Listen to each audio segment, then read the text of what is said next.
Hi, it's Chris Watkin here with JP Downs, who is a Keller Williams Market Centre boss.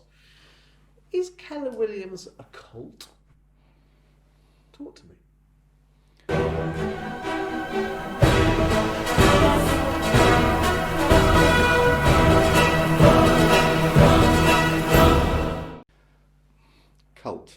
Culture.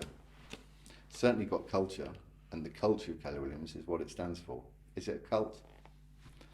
Because I tell you here and now, there's an awful lot of passion. I've interviewed 5 or 6 Keller Williams people when I went down to the London Bridge office, which I interviewed them all at my own cost. I wasn't paid to go there, and you've not paid to be here today.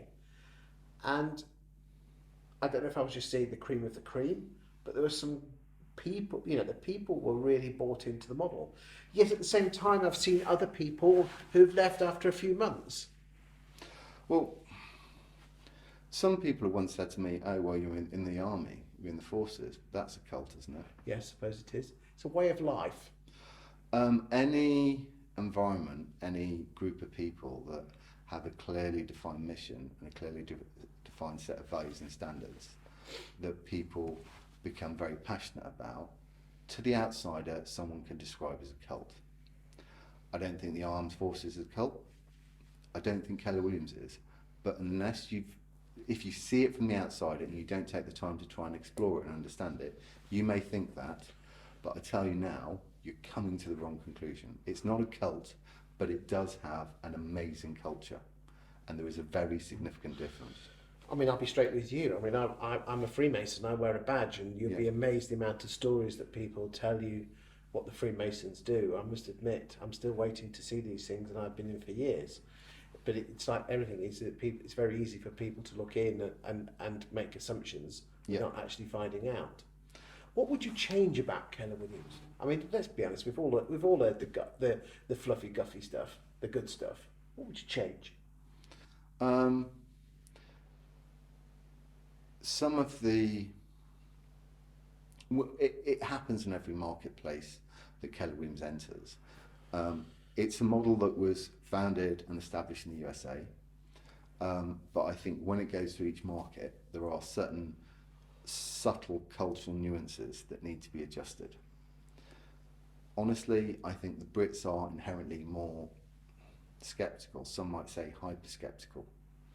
So initially, to get them to understand it, because, as you've alluded to before, it's an American business model. It'll never work here, but it's working in 47 countries. It's very well established in France, and chances are will be the largest realtor in France by the end of the UK. But in each market, you have to change things. What's that scene in What film? Go on. It's got John Travolta and The Reservoir Dogs. No, Pulp Fiction, Okay. where he's been over to France and they're talking about burgers and what the names are.